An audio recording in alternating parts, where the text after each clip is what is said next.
Jeudi 24 janvier 2013. À Infomag ce soir, Lise Filion de retour en cours le 13 mars prochain.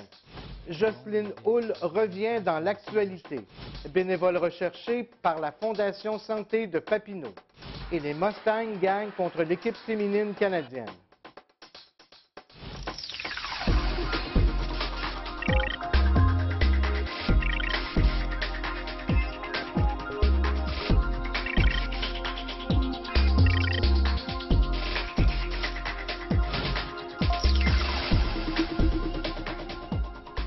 Bonsoir, Mesdames, Messieurs. Voici maintenant Infomag, votre magazine d'information locale.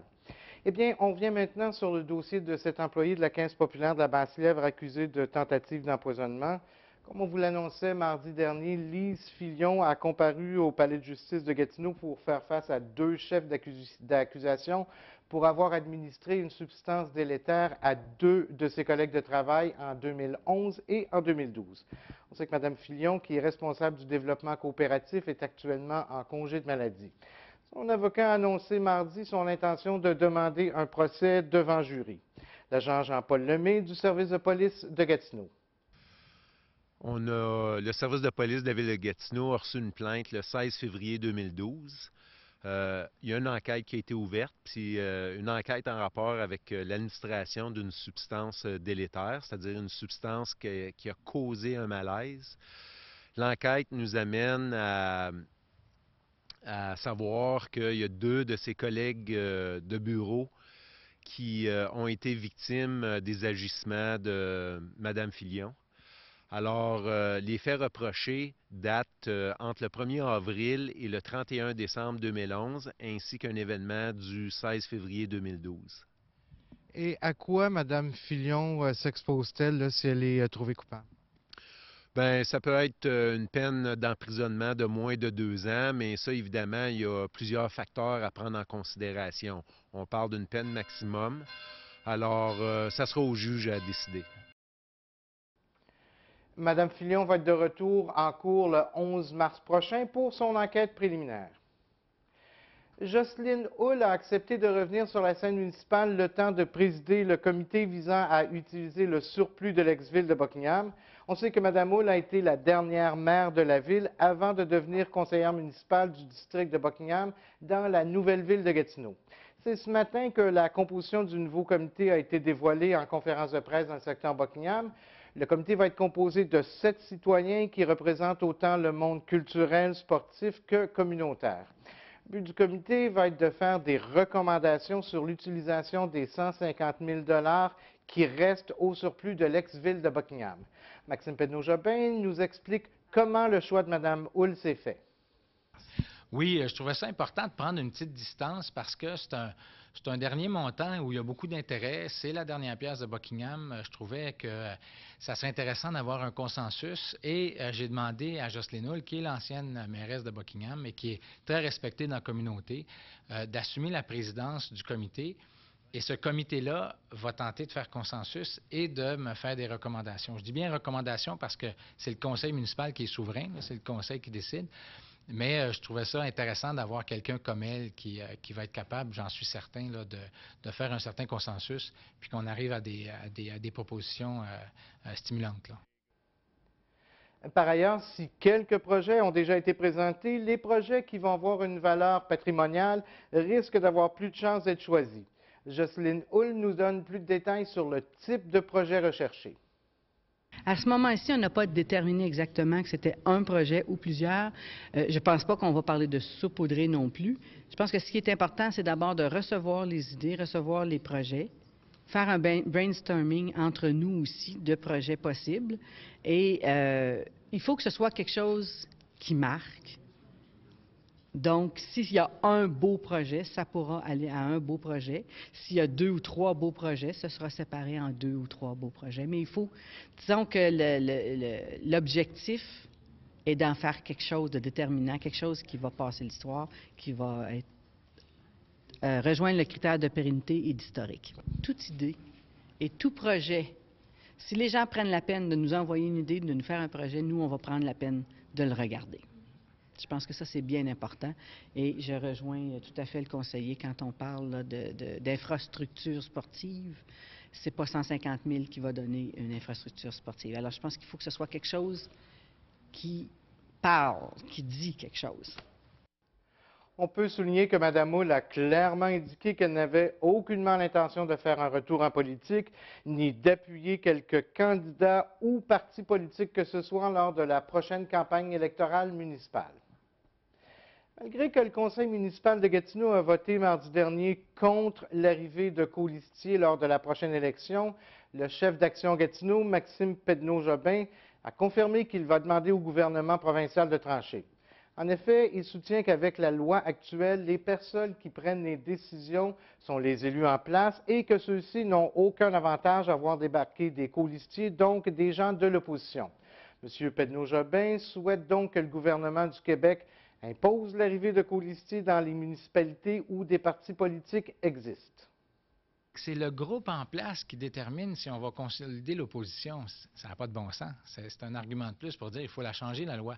Il faut que, si on veut que les chefs des partis ou les chefs d'opposition siègent au conseil, puis qu'il y ait de la reddition de comptes, puis qu'ils posent des questions, si on veut ça, il faut que ça soit une forme d'automatisme, la capacité, si on le désire le faire, de faire appel à un colistier, comme ça se fait à Montréal, comme ça se fait à Québec. Moi, je pense que c'est une solution facile pour améliorer la démocratie un peu partout dans les villes du Québec.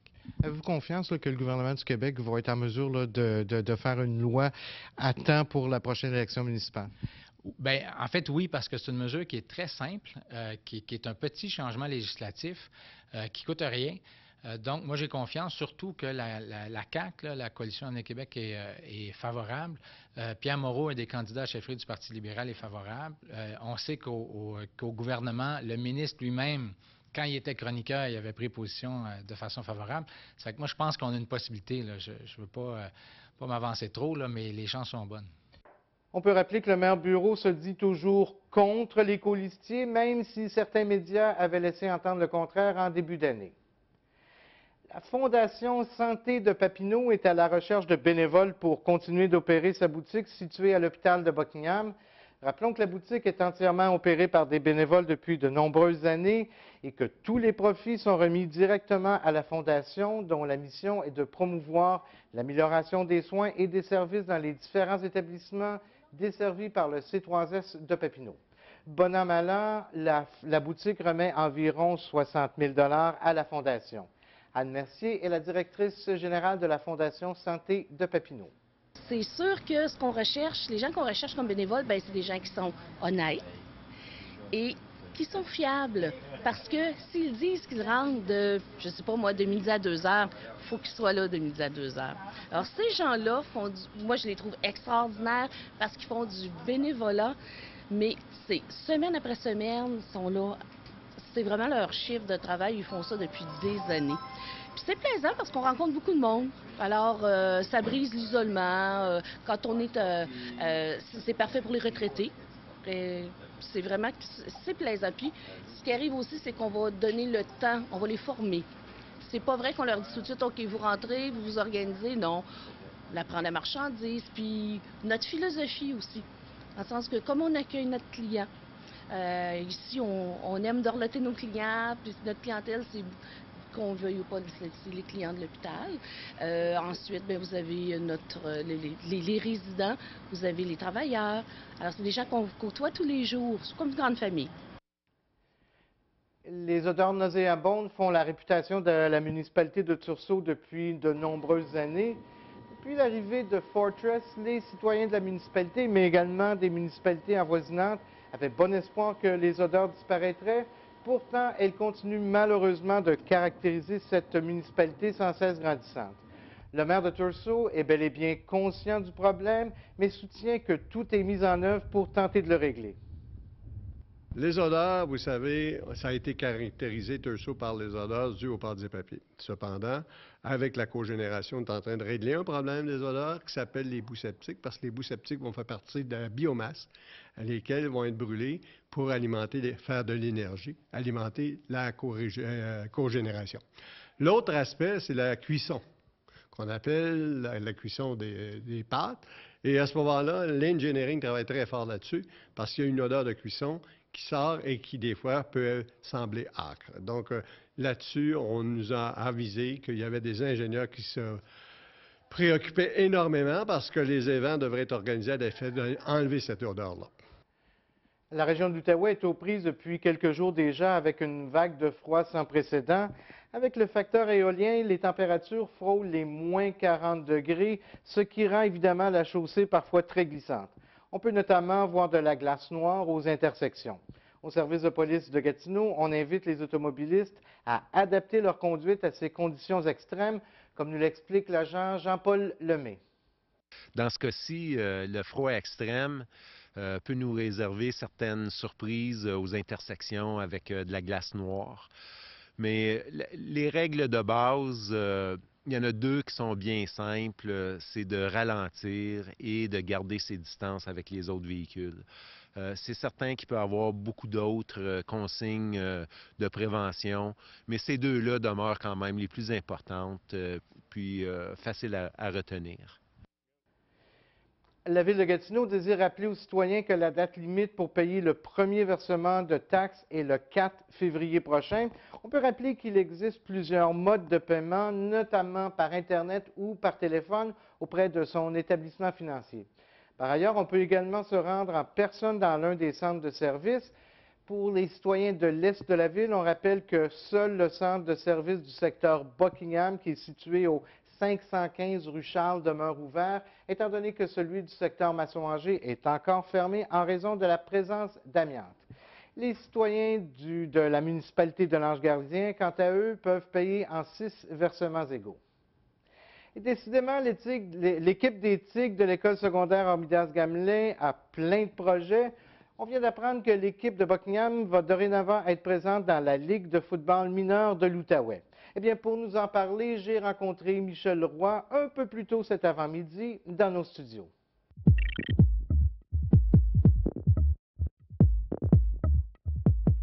Michel Roy, évidemment, malgré le froid qui règne actuellement, on est ici pour parler des Tigres parce qu'il y a eu du développement. En fait, cette semaine, vous annonciez que, en fait, 4 nouvelles équipes des Tigres. Vous joignez à une nouvelle ligue. Oui, c'est ça. Nous, comme on mentionnait, c'est quand on a créé l'OBNL, on sommes dans la 8e année, on avait mis en place un plan de développement. On avait une mission, une vision très claire. Et vraiment un plan de développement bien songé sur où on voulait aller. Évidemment, mettre en place, la première étape, c'était de solidifier notre juvénile, ce qui a été fait. On a mis en place un cadet, solidifier notre cadet. L'année passée, on a mis en place un benjamin. Puis ensuite, bien, cette année, on a décidé de se fusionner ou de faire une association avec les Vikings de Gatineau et les Griffons pour mettre en place des équipes de ligue civile dans une ligue de printemps. Alors, c'est à partir du mois d'avril de 2013 que le tout va commencer. Alors, ça va être intéressant. Donc, on parle de la Ligue de football mineur de l'Outaouais, qui comprend combien d'équipes là actuellement? Vous savez, il y a deux ligues. Tu as la Ligue printanière, qu'on va appeler, excusez mon anglicisme, un House League. Oui. Puis tu as la Ligue d'automne, que les Vikings qui participent dans la Ligue d'Ontario, etc. Nous, on participe à la Ligue printanière. Alors, il devrait avoir, je crois, avec le secteur Gatineau, secteur de l'Est et Elmer, tu devrais toucher environ 300-400 jeunes, peut-être un peu plus. Alors, c'est une ligue qui est en développement, mais ça va être extrêmement intéressant. Ça va être de haut calibre, ça va être le fun. Quoi. Ce que vous planifiez, en fait, c'est d'avoir 2 équipes, 2 formations dans 2 catégories différentes, les Tigres, les Moustiques. Quand on parle des Tigres, on parle de jeunes de quel âge? C'est de 8 ans. En réalité, ça va être du football des jeunes de 8 ans à 12 ans. Alors, c'est vraiment les jeunes qui sont avant notre Benjamin. Ouais. Même, tu vas peut-être avoir un croisage entre les plus vieux Moustiques et notre équipe Benjamin, mais on est en train de gérer ça avec nos partenaires. Alors, vous êtes capable de jouer au football à l'âge de 8 ans. C'est parce que vous savez, si vous voulez compétitionner au niveau provincial, on n'a pas le choix. Il faut que les jeunes à Montréal, Québec, les jeunes qui commencent à jouer au football très jeunes. Alors, c'était vraiment une étape logique de notre développement. Puis à partir de 8 ans, on regarde de peut-être chercher une centaine de jeunes dans tout l'est de la ville, évidemment incluant Madame de la Salette, Tursault. Alors, je ne suis pas trop inquiet, je pense qu'on va avoir une excellente participation. Évidemment, ces 4 équipes-là qui vont être soutenues par l'équipe des Tigres en place, est-ce que c'est les Tigres qui vont fournir les entraîneurs, donc toute la structure des Tigres actuels? Où c'est devenu intéressant pour nous autres, c'est qu'au lieu de développer cette expertise-là, on s'est associé à un groupe de personnes qui étaient spécialistes là-dedans, dont les Vikings qui sont de grands partenaires de la ville de Gatineau. Alors, on a été chercher un peu l'expertise, puis toutes les rencontres qu'on a eues, on a vu qu'il y avait vraiment un mariage parfait, là. Les philosophies sont exactement les mêmes sur le développement, l'approche à faire est là aussi. Alors, c'est plutôt cet organisme-là qui va chapeauter ce projet-là. La raison aussi qu'on est associé avec les Griffons, c'est que les entraîneurs pour ces équipes-là, ça va être des joueurs des Griffons. Alors, on parlait au niveau technique, les jeunes vont être impeccables. Puis aussi, je pense, une des raisons que Coach Piché veut embarquer dans ce projet-là des Griffons, c'est qu'on prépare aussi la relève d'entraîneurs. Vous savez, nous, on commence à être gros et vieux, alors avec le temps, il faut préparer la relève, quoi. Donc, une centaine de joueurs qui vont être tranquillement préparés pour, au moment où ils vont arriver à la polyvalente, être prêts à tranquillement là, aller se joindre aux équipes des Tigres régulières. 100% raison. La raison qu'on s'est associé les trois organismes, parce que nous, on veut que quand le jeune commence à jouer à 8 ans, qu'il y ait la même nomenclature, la même philosophie, la même approche, fait que de 8 ans jusqu'au niveau collégial, universitaire, c'est que le jeune, il ne faut pas aller à gauche, à droite, etc. Il faut quand même une vision commune. Pour ça, nous, on trouve que c'est un fit qui est vraiment parfait dans notre vision des choses. Et les parents qui écouteraient l'émission et qui se diraient, bon, mon jeune a 8 ans, c'est peut-être un sport intéressant, comment on peut inscrire là, son jeune? À quel moment ça va se faire? Nous, qu'est-ce qu'on fait en ce moment? Est-ce qu'on a finalisé l'entente? On est en train de faire imprimer des affiches. On a juste inclus notre logo, etc. Ça va être affiché un peu dans tout l'est de la ville. Il va y avoir évidemment des annonces dans les journaux locaux. Il va y avoir l'inscription officielle. On s'enligne autour le samedi, le 14 mars. Mais vous pouvez quand même vous inscrire en ligne. Je vais quand même afficher l'adresse courriel sur ces affiches-là. Alors, ça va être assez facile de s'inscrire. Le coût, c'est 185 $ pour le printemps. Il demande un dépôt pour l'équipement, évidemment, qui est retourné à la fin. Mais c'est abordable. Puis, qu'est-ce qui est aussi important, c'est parce que quand tes parents pensent football, est-ce que mon jeune va se blesser? Nous, qu'est-ce qu'on a aimé de notre association avec eux autres, c'est qu'ils ne lésinent pas sur la sécurité, par exemple, de notre programme. Ils ont tout refait certifier les casques, l'équipement est bien ajusté. Puis il faut se comprendre, vous allez voir ça, c'est fort agréable de voir ça aller, ces petits bouts-là. Évidemment, je ne peux pas avoir Michel Leroy en studio sans parler des cadets. L'an dernier, on sait que vous souhaitiez, si on veut, joindre une autre ligue parce qu'il n'y a pas suffisamment de compétition ici en Outaouais. Bien, la réalité, c'est que nous, peut-être notre vision des choses est un petit peu différente, mais tant qu'à faire les choses, qu'on le fasse comme du monde. Nous, on a investi énormément de temps et d'argent pour mettre en place une structure de qualité pour nos équipes. Notre cadet, année après année, est toujours en finale. Par contre, de minute qu'on sort de la région, on se prend contre des équipes, on a un peu de misère. Fait qu'on s'est aperçu que, malgré le travail acharné de nos entraîneurs et le programme, le niveau de compétition en Outaouais est trop faible. Tu as toujours 3 équipes, des fois 4. Alors, pour nous, c'est impensable de faire du développement à long terme si tu ne sais pas quelle sorte de ligue que tu vas avoir. Alors, il y a certains règlements qui ont été mis en place au niveau provincial qui vont peut-être forcer les équipes à ajouter des équipes additionnelles. Comme on voit en ce moment, il y a la possibilité d'avoir 6 à 7 équipes cet automne, avec un calibre vraiment rehaussé. Sinon, nous, c'est pas compliqué, on va quitter la région, on va aller jouer dans la Ligue du Lac-Saint-Louis. Donc, évidemment, ça va être à suivre. Michel Leroy, merci infiniment et bonne chance avec les 4 nouveautés qui viennent de naître. Je vous remercie.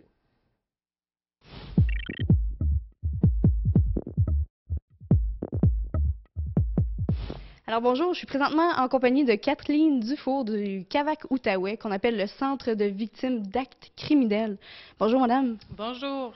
D'abord, quelle est la mission du CAVAC-Outaouais? Alors, donc, le CAVAC, le Centre d'aide aux victimes d'actes criminels, on a pour mission de venir en aide à toute personne victime d'un acte criminel, peu importe son âge, donc homme ou femme. On aide aussi les proches des personnes victimes ainsi que les témoins d'un crime. Nos services sont gratuits, sont confidentiels et nous sommes 17 CAVAC à travers la province qui offrent quand même des services similaires aux personnes victimes d'actes criminels. Puis, quand on parle de services, c'est quel genre de service en particulier est-ce que vous donnez? Bien, écoutez, lorsqu'une personne victime nous est référée chez nous ou d'elle-même nous contacte, on va évaluer avec elle les besoins qui découlent de l'acte criminel. Donc, si la personne a besoin d'obtenir un suivi, elle vit différentes des conséquences suite au crime, elle est bouleversée, donc il y a comme différents impacts au niveau de la vie, de sa vie à elle, et de ses proches qui l'entourent. Alors là, on va lui offrir un suivi.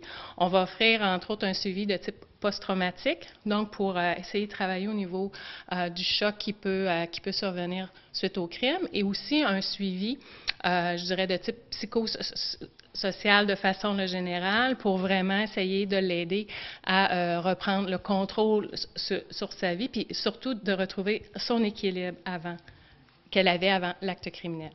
Aussi, on donne beaucoup d'informations sur tout le processus à la cour criminelle. Et ça, dès le moment où est-ce qu'il y a une intervention policière, une plainte à la police, jusqu'à ce qu'il y ait une éventuelle sentence à la cour criminelle. Donc, nous, on a accès à toute l'information de tout ce qui se passe à la cour. Donc, les gens vont, entre autres, entrer en contact avec nous pour savoir qu'est-ce qui s'est passé à la cour pour la personne qui m'a fait subir un crime, tout ça.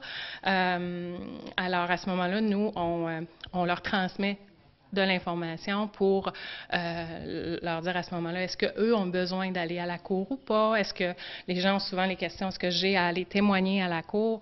Donc, nous, on est là pour démystifier tout ça et informer tout au long du processus à la cour criminelle et on va les accompagner si jamais ils ont à se rendre témoigner à la cour. On informe aussi beaucoup sur les droits et recours. Lorsqu'on est victime d'un acte criminel, on a des recours. On a, entre autres, IVAC, c'est un terme qu'on peut entendre là, quelquefois. IVAC, ça indemnise les personnes victimes d'un acte criminel. Donc, nous, les CAVAC, les centres d'aide, on est là pour aider les gens à compléter tous les formulaires qui sont liés avec IVAC.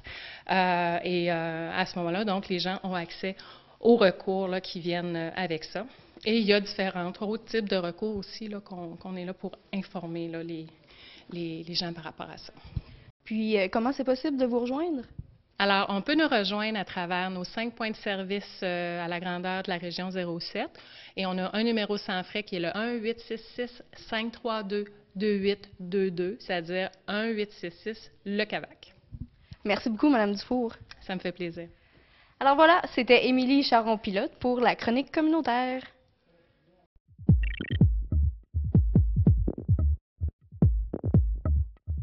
Et pour la première fois de l'année, on parle maintenant sport avec François Grotto, notre gars des sports. François, quand on s'est quitté à la fin de la saison dernière, les Mustangs étaient au premier rang. 4 matchs depuis ce moment-là. Qu'est-ce qui se passe? Où est-ce qu'on se situe maintenant? Ben là, maintenant, on a glissé au deuxième échelon là, de la division. C'est Ottawa South là, qui a pris le dessus. Ils ont un point d'avance avec une partie en main qui joue d'ailleurs ce soir. En fait, là, c'est que dans les 4 dernières parties, on a divisé, c'est-à-dire qu'on a eu 2 victoires, 2 défaites. Ça a permis à South, on sait que c'était extrêmement serré de toute façon quand on s'est quitté en décembre, de passer en avant de nous autres. Mais n'empêche qu'il reste quand même 2 parties à jouer contre justement Ottawa South et il en reste une contre chacun West et Clarence et on termine la saison contre Almonte et Shawville. Ça va être, on le voit là, ça va être des matchs très importants, des matchs de 4 points à chaque fois. Prochaine joute locale. C'est pas vendredi, demain, le 25, mais plutôt le 1er février. On a un répit là, dans le calendrier. Les Mustangs là, sont inactifs jusqu'au vendredi 1er février prochain. Et à quel point le premier rang est important pour les Mustangs? Bien, le premier rang, c'est au niveau des éliminatoires, ça permet d'avoir l'avantage de la glace tout le temps.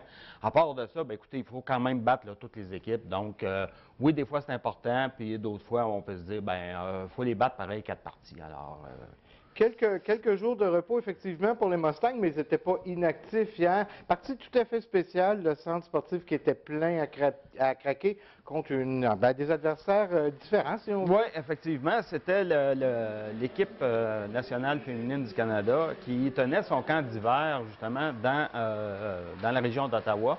Et par l'intermédiaire de la ville de Gatineau, on a pu arranger depuis le temps des fêtes, on était en négociation, pour avoir un match hors concours justement contre l'équipe. Et ça a été un spectacle là, absolument fantastique pour les gens qui étaient là. Et ils étaient nombreux, l'aréna était pleine à capacité. Et ça a été un super match de hockey. L'équipe canadienne a réellement ouvert les yeux là, au niveau du calibre de jeu. Ce sont d'excellentes patineuses et techniciennes excellentes au niveau technique, au niveau des passes. Peut-être au niveau des lancers, c'est peut-être leur faiblesse. la grandeur naturellement contre quand même là, des joueurs là, qui avaient 4 à 5 pouces de plus qu'eux. Écoutez, ça s'est terminé 6-2, mais à la fin de la deuxième période, c'était 3-2 pour les Mustangs. Donc, et en troisième période, la différence, c'est ça, c'est un nouveau physique. Alors, rapidement, les pointeurs du côté d'équipe Canada, Megan Augusta Marciano et Tara Watchorn. Et du côté des Mustangs, Joey Mazerol a dirigé l'attaque avec 2 buts. Guillaume Tardif-Richard, Maxime Gagnon, Dominic Robinson et Michael Gervais ont complété le pointage. Et je pense que la plus belle phrase qui résume la partie, c'est Maxime Ménard, le capitaine, qui l'a dit. Il dit « Moi, j'ai 21 ans, c'est ma dernière année junior. Affronter Team Canada avec des estrades pleines, je ne vivrai plus jamais ça. Je me sentais comme un enfant de 10 ans avant la rencontre. » Alors, félicitations Mustang, toute cette belle organisation-là. On reste dans le monde du hockey maintenant parce qu'une nouvelle série qui s'en vient, en fait, sur ma TV, mais qui va être présentée sur nos ondes ici à TVC Bastien. Effectivement, et c'est une série de hockey qui débute justement vendredi, le 25 janvier, à compter de 19h sur MATV, MATV. C'est Hockey Junior, la série. Alors, ça se veut une espèce de télé-réalité documentaire où on a suivi notamment une équipe, les Cataractes de Shawinigan, dans leur saison conquête de la Coupe Memorial en 2012. Mais aussi, on va voir dans les coulisses qu'est-ce qui se passe avec les joueurs. Il y a des spots qui se font sur certains joueurs. On a rencontré Patrick Roy, Jocelyn Thibault, Michel Terrien, Donald Odette, Gilles Courtois. Alors, c'est une saga en 7 épisodes. Et, comme je l'ai dit, ça commence le 25 janvier à compter de 19h. Je pense que tous les amateurs de hockey vont vouloir suivre cette série-là. Donc, sur nos ondes, demain soir, 19h, le hockey junior sur ma TV. Et on reste rapidement dans le monde du hockey junior majeur du Québec. Les Olympiques qui ont mal débuté leur saison, mais qui vont très bien. Oui, on sait qu'à Noël, là, justement, tout le monde s'interrogeait. Les Olympiques s'en vont nulle part. Et Benoît Groulx a fait quelques échanges, est allé chercher justement des joueurs là, du niveau 3A. Mais je pense qu'il y a 3 choses là, qui ont remis les Olympiques sur la bonne voie. Premièrement, le retour du gardien de but numéro 1, Robert Steve, qui lui n'avait pas gardé les buts depuis le début du camp d'entraînement. Il a été blessé. Et depuis qu'il est revenu au jeu, ça a changé l'équipe. Il y a Roch Régimbal qui s'est mis là, réellement à performer comme un joueur de 20 ans. Et il y a aussi, là, comme je disais, il y a Simon Tardif-Richard qu'on est allé chercher. Et l'effet Benoît Groulx. Avec Benoît, ça passe ou ça casse. Et ça va que ça passe encore. Ça passe, effectivement. Et voilà. C'était le championnat artistique de patinage artistique au Canada là, en fin de semaine dernière. On avait 2 représentants de la région. Oui, effectivement. Il y a Samuel Anger qui, lui, était à sa première participation chez les seniors. Il est âgé de 19 ans. Il a quand même bien fait, même s'il avouait là, avoir ressenti un stress là, énorme. Écoutez, il était 15e après le programme court, mais il a réussi là, par sa performance au programme long à terminer en 13e position. Alors, pour une première performance, c'est excellent. Et il y avait aussi Valérie Crispin de Tursault qui participait, là, mais chez les novices. Elle aussi en était à sa première expérience. Et, écoutez, 16e après le programme court, mais elle a quand même terminé 11e au global. Alors, c'est quand même des performances là, excellentes pour ces deux-là. Donc, ça promet. Oui. François, on en a parlé tantôt avec Michel Leroy, en long et en large, les Tigres là, qui joignent la Ligue civile. Mais on a des détails en ce qui concerne la première journée d'activité de la saison. Oui, et puis, ça va être samedi, le 10 mai, ici même au terrain de l'École Normidas-Gamelin. Et ce ne seront pas simplement les équipes locales qui vont s'affronter. C'est un festival que toute la Ligue, alors il y a la catégorie tête et moustique, donc ça va jouer là, toute la journée. On sépare le terrain en 2, je pense que Michel l'a expliqué. Alors il va y avoir là, des parties toute la journée, ça va attirer du monde ici. Un beau festival de football là, pour lancer la saison. Et rapidement, en quelques secondes, pour inviter les gens à venir sous le pont Brady en fin de semaine. Je pense que c'est le 3 février. Le 3 février, oui, c'est ça. Plaisir d'hiver, 12h30 à 15h30. Il y a du patin, des compétitions sportives, l'animation, chocolat chaud, feu guimauve. C'est présenté en collaboration avec le Carrefour culturel Estacade, la RGABL, le Cap McLaren et la ville de Gatineau. Alors évidemment, on va souhaiter qu'il fasse un petit peu moins froid pour qu'on puisse profiter du pont Brady. Merci beaucoup François, on se revoit évidemment la semaine prochaine. Alors, c'est ce qui complète notre émission pour aujourd'hui. Je vous donne rendez-vous mardi prochain pour une nouvelle émission d'Infomag, alors qu'on va parler art et culture avec Hugo Parisien. Mon nom est Michel Pilote, passez une bonne fin de soirée sur nos ondes.